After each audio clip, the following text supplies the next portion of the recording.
प्रिय छात्रों, आज फिर मेरे YouTube चैनल पर आप सभी लोगों का स्वागत है। मैं डॉक्टर विनोद कुमार मिश्रा, विभागाध्यक्ष वाणिज्य संकाय MLSM कॉलेज दरभंगा।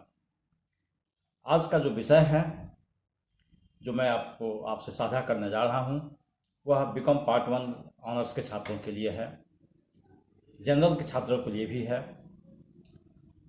और उस विषय में बीकॉम पार्ट 1 के फाइनेंशियल अकाउंटिंग का एक महत्वपूर्ण चैप्टर ब्रांच अकाउंट, इस पर मैं आज चर्चा करूंगा, इस पर मैं डिस्कस करूंगा। यह ब्रांच अकाउंट्स क्या होता है, क्या इसका मतलब है, क्या इसका इम्पोर्टेंस है, एक व्यावसायिक जीवन में, एक कमर्शियल लाइफ में इसका क्या महत्व है, एक सामाजिक जीवन में भी इसका क्या महत्व है। इन सारी बातों पर मैं आज आपसे अपने विचारों को साझा करूंगा। जैसा कि हम लोग सुनते हैं ब्रांच और अकाउंट, ये दो पार्ट है। पहले ब्रांच आया, फिर अकाउंटिंग हुआ उसका, ब्रांच एंड अकाउंट। उसका अकाउंटिंग करना तो खैर हम लोग कॉमर्स के छात्र हैं तो हम लोग जानते ही हैं, सारे ट्रांजैक्शन को हम लोग अकाउंटिंग कर लेंगे, करते आए हैं। Journal, ledger, trial balance, balance sheet, different जो फाइनेंशियल स्टेटमेंट है उसको हम लोग बनाते आए हैं। सबसे महत्वपूर्ण है कि ब्रांच है क्या, एक कॉमर्स के छात्रों के लिए क्यों पढ़ना चाहिए, क्यों आपके सिलेबस में दिया गया, कुछ तो मतलब होगा। आज इसी पर हम चर्चा आपसे करने जा रहे हैं। यह जो ब्रांच का कंसेप्ट आया, हेड ऑफिस और ब्रांच, ब्रांच कहने का मतलब ही हो जाता है कि इसका कोई ना कोई हेड ऑफिस होगा। बिना हेड ऑफिस के ब्रांच की कल्पना नहीं की जा सकती है। हम सीधे कहते हैं कि यह ब्रांच है तो ब्रांच नहीं होगा, वो हेड ऑफिस हो जाएगा, क्योंकि एक ही कार्यालय उसका यदि है, एक ही ऑफिस यदि उसका है तो वह हेड ऑफिस ही कहलाएगा। लेकिन जब बहुत सारे ब्रांच होते हैं, बहुत सारी शाखाएं होती हैं, उसका एक मुख्य कार्यालय होता है, तब ब्रांच शब्द का मीनिंग स्पष्ट होता है। या जस्ट ये इस तरह से हम लोग कल्पना कर सकते हैं, समझ सकते हैं इस बात को, जैसे बिना तना के शाखाओं की कल्पना नहीं की जा सकती। कोई पेड़ में हम लोग देख लें तो पहले तना होगा, उसके बाद ही शाखाएं होंगी, और सिर्फ शाखाएं पहले हो जाए तो ऐसा संभव नहीं है, तो वो शाखा नहीं कहलाएगा।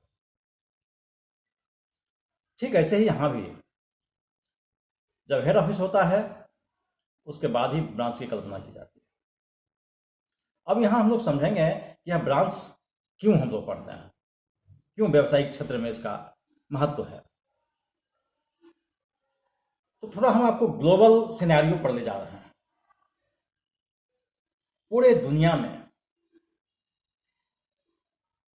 जब 1991 के बाद जब हमारा इकोनॉमिक लिबरेशन शुरू हुआ, हमारा देश ओपन हुआ, बाहरी लोगों के लिए भी आर्थिक क्षेत्र में स्वतंत्रता आई, उसके बाद बहुत सारे देशों ने एक से दूसरे देश में या एक जगह से दूसरे जगह व्यापार करना शुरू कर दिया। पूरे दुनिया में व्यापार वहां ज्यादा शुरू हुआ जहां इसके कस्टमर हुआ करते थे।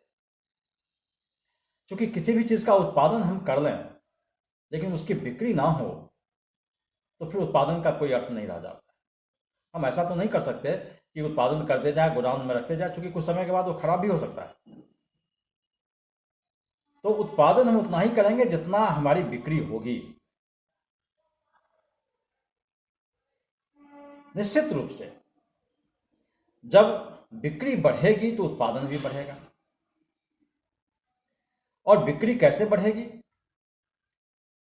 अब सारे दुनिया के जितने भी इंडस्ट्रियल साइंटिस्ट लोग थे, इस पर रिसर्च करना शुरू किया कि बिक्री को कैसे बढ़ाया जाए, सेल्स प्रमोशन कैसे किया जाए। बहुत सारे स्कीम आए सेल्स प्रमोशन के, जिसमें हायर परचेज इंस्टॉलमेंट, डिफरेंट और भी बहुत सारे एजेंसीज बिजनेस, बहुत सारे आए। ब्रांच अकाउंट भी एक सेल्स प्रमोशन का तरीका है, एक मेथड है। सपोज करें कि हम दिल्ली में एक फैक्ट्री स्थापित करते हैं, तो निश्चित रूप से दिल्ली के लोगों को ही फायदा होगा, दिल्ली के लोग ही उसके कस्टमर बन पाएंगे, क्योंकि दरभंगा के लोग दिल्ली जाके वस्तु खरीद नहीं पाएंगे। इक्का दुक्का कोई चले जाए घूमने फिरने के लिए तो वहाँ खरीद ले तो अलग चीज़ होगी, लेकिन इससे उसकी बिक्री नहीं बढ़ जाएगी। और कोई भी मुख्य कार्यालय, कोई भी कंपनी चाहता है कि हमारा कस्टमर पूरे देश में हो, तो कस्टमर हेड ऑफिस के पास नहीं जाएगा, लेकिन हेड ऑफिस को कस्टमर के पास आना होगा, तभी उसकी बिक्री होगी। आज दरभंगा में कोई ब्रांच खुल जाता है तो दरभंगा जिला के आसपास के 20-25 किलोमीटर के लोग उसके ग्राहक बन जाते हैं, देखा गया है, बनते हैं। एक मैं उदाहरण दे दूं, गुड़गांव में फैक्ट्री है, हीरो होंडा की कंपनी है। अब गुड़गांव में ही यदि वो बेचना शुरू करे, उसकी हेड ऑफिस वहीं है, वहीं प्रोडक्शन होता है, यदि गुड़गांव में ही बेचना शुरू कर दे तो उसकी बिक्री उसी आसपास में होगी और जितने उसके क्रेता होंगे उसी आसपास के होंगे, जो एक सीमित हो सकते हैं। लेकिन वह कंपनी चाहती है कि हम प्रोडक्शन तो करते जा रहे हैं, लेकिन इसकी बिक्री और बढ़े, और चूंकि बिक्री बढ़ेगी तो लाभ भी बढ़ेगा। हर बिजनेसमैन का यही उद्देश्य होता है, हर कंपनी का, फैक्ट्री का यही उद्देश्य होता है कि मैक्सिमम लाभ कमाया जाए। और लाभ कहाँ होता है? तो विक्रय में होता है। जैसा कि हम लोग जानते हैं, कॉमर्स के टीचर हैं, कॉमर्स के विद्यार्थी हैं, हम लोग जानते हैं कि जब तक बिक्री नहीं होगी तब तक लाभ भी नहीं होगा। बिक्री यदि जीरो हो जाए तो लाभ भी जीरो हो जाएगा, क्योंकि बिक्री तो लाभ तो बिक्री में ही समाहित है। जैसा कि हम लोग देखते हैं, कॉस्ट प्लस प्रॉफिट बराबर सेल्स होता है, यानी सेलिंग प्राइस को हम लोग देख रहे हैं तो उसमें इंक्लूडिंग प्रॉफिट एंड कॉस्ट भी होता है। तो निश्चित रूप से बिक्री बढ़ाना हर फैक्ट्री का, हर कंपनी का, हर मालिक का काम होता है, तभी वो लाभ मैक्सिमम कमा सकता है। अब हम लोग दरभंगा में यदि हीरो होंडा की एजेंसी आ जाती है, यहाँ इसका एक ऑफिस ब्रांच खुल जाता है, और ऐसा भारत के प्रत्येक जिले में हो जाता है, तो प्रत्येक जिला के लोग उसके कस्टमर हो जाएंगे, क्योंकि यहाँ से खरीद पाना आसान होगा क्रेता के लिए। तो क्रेता के लिए जितना ही खरीद पाना आसान होगा, उतना ही विक्रेता के लिए बेचना भी आसान हो जाएगा। यदि गुड़गांव में ही रखे रह जाए सारे हीरो होंडा बाइक को, तो वहां जाके खरीद के दरभंगा वाले बहुत कम ही लोग जा पाएंगे या नहीं जा पाएंगे, तो बिक्री क्रय नहीं कर पाएंगे, तो बिक्री उसकी नहीं हो पाएगी। और इसीलिए सारे उद्योगपतियों का उद्देश्य होता है कि हमारा हेड ऑफिस तो जहां है, दिल्ली में है या कहीं भी है, ठीक है, लेकिन अपने ब्रांच को, अपनी शाखाओं को प्रत्येक जिले में, प्रत्येक स्टेट कैपिटल में, या हर उन जगहों पर खोला जाए जहां हमारे कस्टमर हो सकते हैं।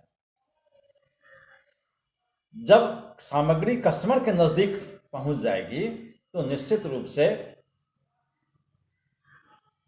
उसे क्रय करना आसान हो जाएगा और फिर बिक्री आसान हो जाएगी।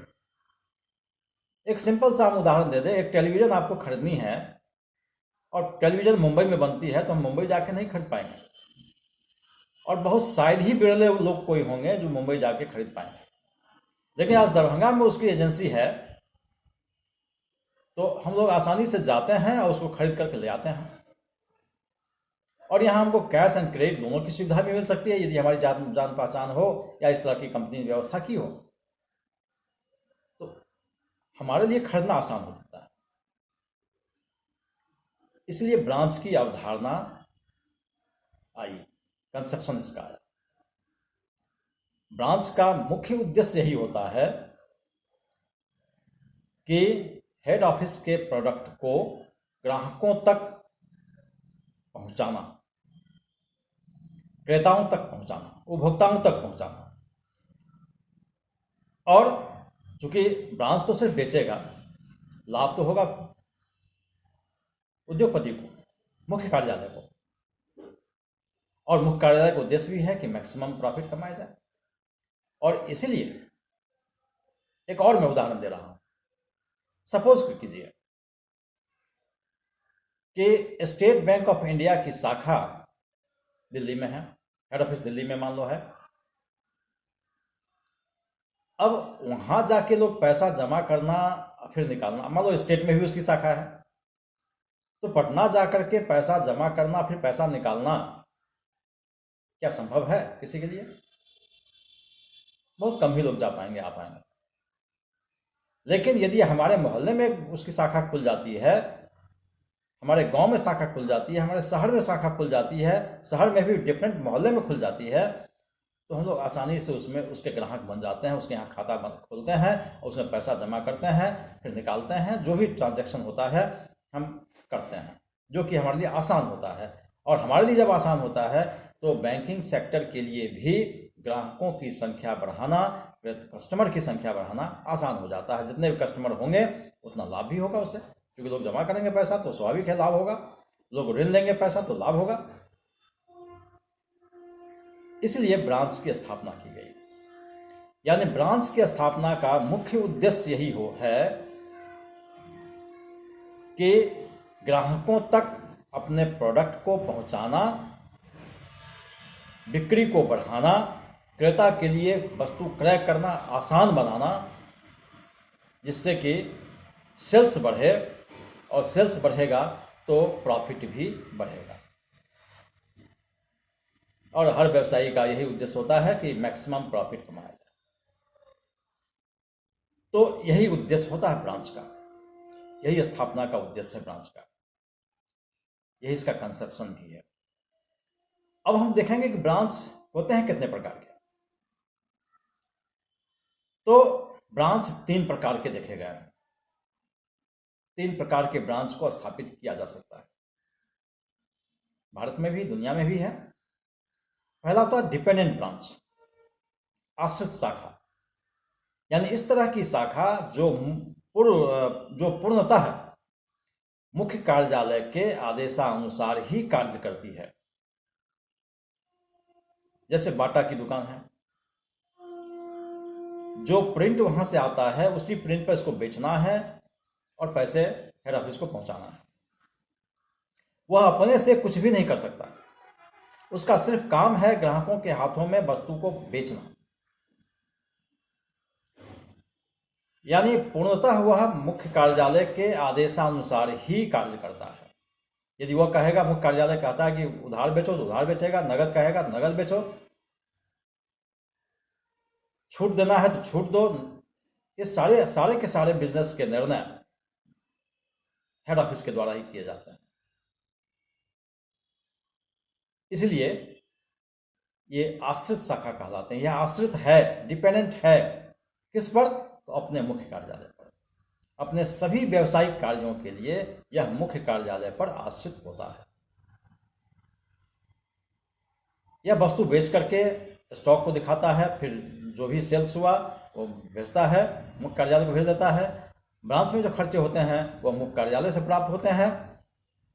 यह सिर्फ कुछ सहायक पुस्तकें ही रखती हैं, जैसे कैश बुक हुआ, कितना रुपया आया, कितना रुपया भेजा गया। यदि उधार विक्रय है तो डेटर्स बुक हो जाएगा, क्रेडिटर्स बुक हो जाएगा। तो एक यह सहायक जो पुस्तकें, छोटी छोटी पुस्तकें होती हैं, वही यह रखता है। इसका काम लाभ हानि निकालना भी नहीं होता है। ब्रांच से संबंधित लाभ हानि निकालने का काम मुख्य कार्यालय ही करती है। इसे यह भी पता नहीं होता कि हम जो बिक्री कर रहे हैं उसमें हेड ऑफिस को लाभ हो रहा है कि हानि हो रही है, क्योंकि जो मूल्य आता है उसी मूल्य पर उसको देना होता है, बेचना होता है। इससे उसका कोई मतलब नहीं कि लाभ हुआ कि हानि हुई। इस तरह के ब्रांच को हम लोग डिपेंडेंट ब्रांच कहते हैं, आश्रित शाखा कहते हैं। बिल्कुल यह आश्रित है, इसलिए आश्रित शाखा होता है। दूसरे टाइप का जो ब्रांच होता है वह इंडिपेंडेंट ब्रांच होता है, स्वतंत्र शाखा कहते हैं। यानी यह व्यावसायिक निर्णय लेने में भी कुछ हद तक स्वतंत्र है। वह स्थानीय ग्राहकों के मुताबिक व्यवसाय से संबंधित निर्णय ले सकता है। वह उसे हर बात के लिए मुख्य कार्यालय से आदेश लेने की आवश्यकता नहीं होती है। वो अपने विवेक से भी वो बहुत सारा काम करता है। लेकिन जो मुख्य कार्यालय की पॉलिसी है, हेड ऑफिस की जो पॉलिसी होती है, उसके अगेंस्ट में नहीं जाता है, क्योंकि पॉलिसी डिसीजन का काम हेड ऑफिस का ही होता है। हाँ, व्यावसायिक निर्णय जो लोकल निर्णय है, कस्टमर को कैसे डील करना है, लोकल कस्टमर को कैसे डील करना है, इसका निर्णय ब्रांच करता है। और हम जानते हैं कि जो दरभंगा के कस्टमर का बिहेवियर होगा वो मद्रास के कस्टमर का बिहेवियर नहीं होगा। हर स्टेट में, हर लोकेलिटी में कस्टमर का बिहेवियर अलग अलग होता है, नेचर अलग होता है, बिहेवियर भी अलग होता है। तो सिर्फ एक ही पॉलिसी अपनाता तो उसकी बिक्री प्रभावित होती। इसलिए बिक्री हमारा बढ़े, इसलिए ब्रांच को स्वतंत्र कर देता है कि आप अपने समय अनुसार, जगह के अनुसार, लोकेलिटी के अनुसार, कस्टमर बिहेवियर के अनुसार आप कुछ हद तक निर्णय ले सकते हैं। इसलिए इसको स्वतंत्र शाखा कहते हैं। एक्चुअली ये स्वतंत्र है नहीं, होता नहीं है, क्योंकि मुख्य जो निर्णय होते हैं, पॉलिसी डिसीजन जो होता है, वो मुख्य कार्यालय के द्वारा ही होता है। एक छोटा सा जस्ट उदाहरण हम समझा देना है, ये क्या है डिपेंडेंट ब्रांच और इंडिपेंडेंट ब्रांच। जैसे सपोज करो कि जब तक आप 18 वर्ष से नीचे हो तो अपने माँ बाप के मुताबिक ही सारे काम करते हो, जो पेरेंट कहते हैं वही काम करते हो। लेकिन जब आप कमाने लग गए, 18 वर्ष से ऊपर हो गए, कमाने नौकरी लग गई आपकी, तो आप भी अपनी बात करना शुरू कर देते हो। आप कहते हो कि नहीं पापा जी ऐसा होना चाहिए, ये होना चाहिए, ये करना चाहिए, ये कर लीजिए, वो कर लीजिए, यानी अपना भी कुछ मंतव्य देना हम लोग शुरू कर देते हैं।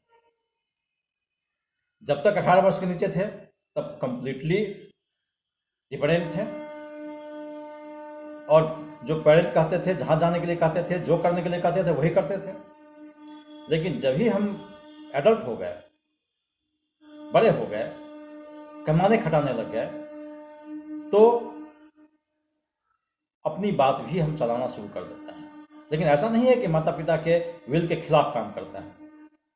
माता पिता को किसी से यदि दुश्मनी हो जाए तो उससे हम जाकर मित्रता कर देते हैं, ऐसा नहीं होता।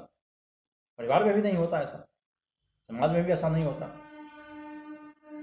तो यह आफ्टर 18 ईयर्स का जो स्थिति होता है वह इंडिपेंडेंट ब्रांच की स्थिति की तरह हो जाता है, और उसके पूर्व का जो है डिपेंडेंट ब्रांच की तरह हो जाता है।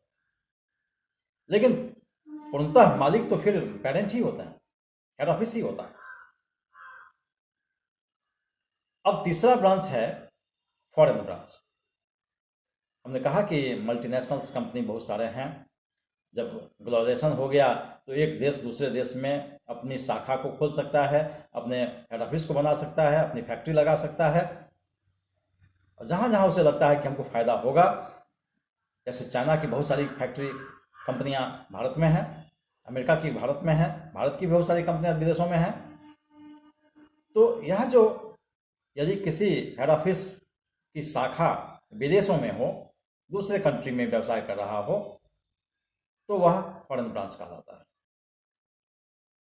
जैसे अमेरिका की कंपनी, अमेरिका का बैंक, अमेरिकन बैंक भारत में है, state bank of India Dubai में है। तो ये सारे के सारे जिसका मुख्य कार्यालय विदेश में हो या ब्रांच विदेश में हो, तो उसको हम लोग फॉरेन ब्रांच कहते हैं। तो ये 3 तरह के ब्रांच हम लोग देखते हैं। तो सबसे पहले बात हम लोग करेंगे आज अभी डिपेंडेंट ब्रांच पर। यह जो डिपेंडेंट ब्रांच है, आश्रित शाखा है, यह 2 तरह के होते हैं। एक ऐसी शाखा जो सिर्फ नगद में ही अपनी वस्तु को बेचता है, जैसे बाटा की दुकान है, सिर्फ नगद में ही बेचेगा वो। और कुछ ऐसी भी शाखाएं हैं, आश्रित शाखाएं हैं, जो नगद एवं उधार दोनों में ही अपनी वस्तु को बेचता है। तो इस तरीके से दोनों प्रकार की शाखाएं आश्रित के रूप में, आश्रित ब्रांच के अंतर्गत चलती हैं, और उद्देश्य यही होता है कि मैक्सिमम लाभ कमाना। यदि हमारा क्रेडिट सेल्स यदि रिलायबल ग्राहक हैं तो उनके हाथ से हम क्रेडिट भी बेच सकते हैं। नगद तो बेचते ही हैं, क्रेडिट भी बेच सकते हैं, जिससे हमारा सेल्स बढ़ जाएगा। मान लो नगद 40% हम सेल करते हैं और यदि क्रेडिट को भी शामिल कर दें तो हो सकता है हमारा सेल्स 100% हो जाए, और बिक्री बढ़ेगी तो लाभ बढ़ेगा, निश्चित रूप से बढ़ेगा ही लाभ। उद्देश्य यही होता है। तो दो तरह की शाखाएं इसके अंतर्गत आती हैं। यहां जो आप जर्नल के जो लेखे होते हैं, सामान्य लेखे होते हैं, जैसे हम लोग करते आए हैं वही लेखे होते हैं। जैसे यदि मुख्य कार्यालय ने वस्तु भेजा ब्रांच को, तो पाने वाला ब्रांच होता है, तो branch account debit to good supplied accounts हो जाएगा। यदि नगद भेजता है मुख्य कार्यालय तो branch account debit to expenses, cash for expenses या कैश अकाउंट्स हो जाएगा। फिर ब्रांच जो है, डिफरेंट ब्रांच वस्तु बेच करके वस्तु बेच करके रुपया हेड ऑफिस को भेजता है, तो हेड ऑफिस प्राप्त करता है, तो कैश अकाउंट्स डेबिट या bank account debit to branch accounts हो जाएगा। तो सामान्य यह एंट्री होते हैं जो जर्नल के लेखे हैं, वह सामान्य है, सिर्फ ट्रांजैक्शन हमको देखना है और उस ट्रांजैक्शन के मुताबिक हमको काम करना है, जर्नल बनाने होंगे। और चूंकि डिपेंडेंट ब्रांच में लाभ हानि खाता बनाने का काम, लाभ जानने का काम सिर्फ हेड ऑफिस का ही होता है, खाता बही बनाने का काम हेड ऑफिस का ही होता है। ब्रांच सिर्फ सूचनाएं उसको भेज देता है, तो स्वाभाविक है लाभ हानि खाता भी ब्रांच के हेड ऑफिस के बही में बनेगा, ब्रांच के बही में नहीं बनेगा। अब एक टॉपिक इसमें आता है कि इनवॉइस प्राइस। या इनवॉइस प्राइस क्या होता है? इनवॉइस प्राइस बीजक मूल्य। सिंपली कहें तो बीजक मूल्य वह मूल्य होता है जिस मूल्य पर मुख्य कार्यालय वस्तु को ब्रांच को भेजता है, उसे हम लोग बीजक मूल्य कहते हैं। यानी जिस मूल्य को कोट करके ब्रांच को माल भेजा जाता है उसे बीजक मूल्य कहा जाता है। अब यहां बीजक मूल्य का अर्थ क्या है, इसको थोड़ा सा हम लोग समझ लें। तो बीजक मूल्य का मतलब यहां हो जाएगा, कभी कभी क्या होता है, हेड ऑफिस चाहता है कि ब्रांच समझ नहीं पाए, इस बात को समझ नहीं पाए कि हम कितना लाभ कमा रहे हैं, या ब्रांच अधिक से अधिक लाभ कमाना चाहता है। तो उस स्थिति में क्या करेगा कि 100 के माल को 20% प्लस करके भेजेगा, यानी 120 बना के भेजेगा। अब ब्रांच को मिला 120 रुपये प्रति यूनिट। अब ब्रांच सोचेगा कि 120 का तो माल आया ही है, तो कम से कम 125 या 130 में नहीं बेचेंगे तो फिर लाभ क्या होगा, फिर ब्रांच खोलने का मतलब क्या होगा, हमारा खर्चा पानी भी हमारे ब्रांच से कैसे निकलेगा। तो 100 के माल को 120 प्लस करके भेज देता है ब्रांच को, और ब्रांच उसको 120 के माल को 130 में बेचने की कोशिश करता है, पूरी बुद्धि लगाता है, पूरा दिमाग लगाता है कि हम कैसे 130 में बेचें उसको। उसके जो पर्सनल ग्राहक हैं, उसके जो नियरेस्ट ग्राहक हैं, उसको भी कहता है देखिए ना 120 में तो अवे किया है, तो हम क्या आपको हम करेंगे, ज़्यादा से ज़्यादा हम 130 में हम रखे हुए हैं, दाम 25 कर देंगे।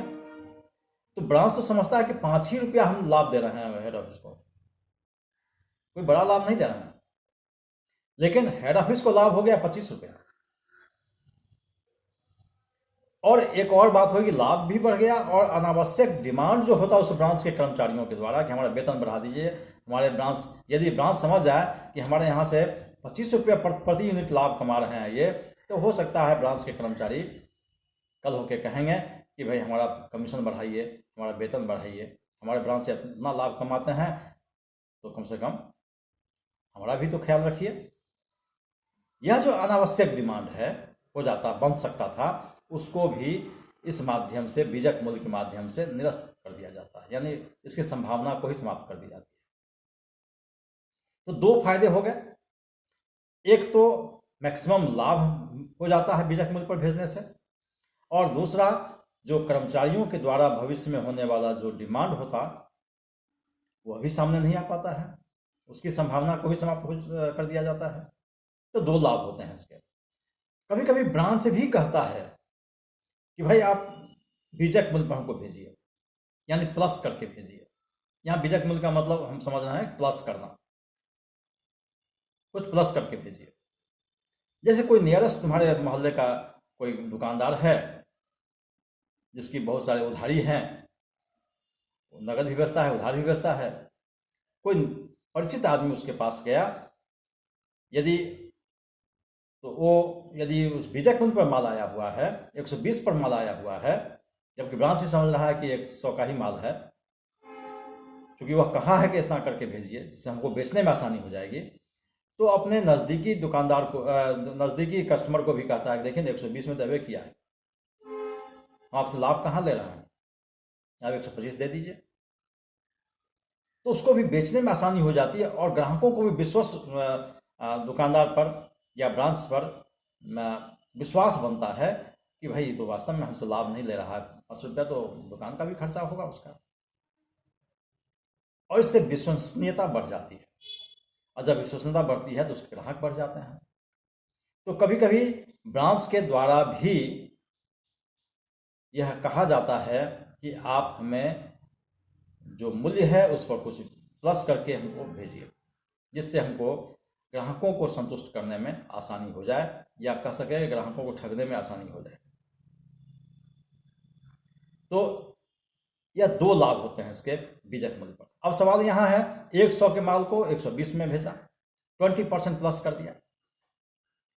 तो जब मुख्य कार्यालय ब्रांच का खाता बनाता है तो एक तरफ तो लिखेगा टू गुड सप्लाइड 120, लेकिन 20 रुपया तो डिफरेंस है, इसमें लागत तो है नहीं वो, तो 20 रुपया को फिर इस साइड कर देगा, difference in the value of, by difference in the value of good supply, 20 रुपया इधर लिख देगा, जिससे एक्चुअल प्रॉफिट फिर आ जाएगा।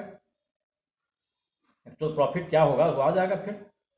यदि इस साइड 120 लिखें, डेबिट साइड में ब्रांच अकाउंट्स के डेबिट साइड में 120 लिखें गुड टू गुड सप्लाइड, और यदि क्रेडिट साइड में बाई डिफरेंस या स्टॉक रिजर्व भी कहते हैं उसको, बाई स्टॉक रिजर्व 20 रुपया लिख दें, तो हेड ऑफिस का एक्चुअल जो प्रॉफिट होगा उस ब्रांच से आ जाएगा।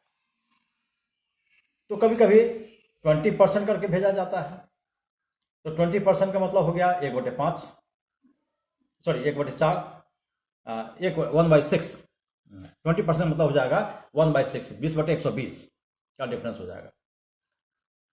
कभी कभी 25% करके भेजा जाता है, यानी 25/125, 1/5 का डिफरेंस होगा, 1/5 का डिफरेंस हम निकाल लेंगे और नेक्स्ट साइड में लिख देंगे, क्रेडिट साइड में लिख देंगे। डेबिट साइड का क्रेडिट साइड में यदि गुड्स रिटर्न है या गुड्स रिटर्न टू एचओ है तो उसका 25% निकाल करके या 1/5 निकाल करके हम डेबिट साइड में लिख देंगे। कभी कभी 33 बना के 1/3 होता है तो उसका 1/4 हो जाता है डिफरेंसेस, और इस तरीके से डिफरेंसेस को हम नेक्स्ट साइड में लिख करके एक्चुअल प्रॉफिट की गणना कर लेंगे। तो इस तरीके से आज हम लोगों ने देखा कि डिपेंडेंट ब्रांच में खाता बही कैसे बनाते हैं, डिपेंडेंट ब्रांच क्या है, क्यों बनाते हैं, क्या इसका कंसेप्ट है, और इसमें जर्नल के जो सामान्य लेखे हैं कैसे किए जाएंगे। नेक्स्ट क्लास में फिर हम लोग चर्चा करेंगे इंडिपेंडेंट ब्रांच का। इंडिपेंडेंट ब्रांच क्या होता है, फिर इसके अंतर्गत आता है इनकॉर्पोरेशन एंट्री आता है, incorporation of branch trial balance into head office books, जो कि इंडिपेंडेंट ब्रांच में आता है। फिर उसमें इंटर ब्रांच ट्रांजैक्शन है, गुड्स इन ट्रांजिट है, इन सारी बातों की चर्चा, स्पेशल एंट्रीज हैं, इन सारी बातों की चर्चा हम नेक्स्ट क्लास में करेंगे जब इंडिपेंडेंट ब्रांच पढ़ेंगे। तो चूंकि बहुत लंबा वीडियो हो जाएगा इसलिए हमने 2 पार्ट में कर दिया है, डिपेंडेंट ब्रांच और इंडिपेंडेंट ब्रांच। आज के सिर्फ इतना ही, आप लोगों ने हमें सुना, आपका बहुत बहुत धन्यवाद। Thank you very much.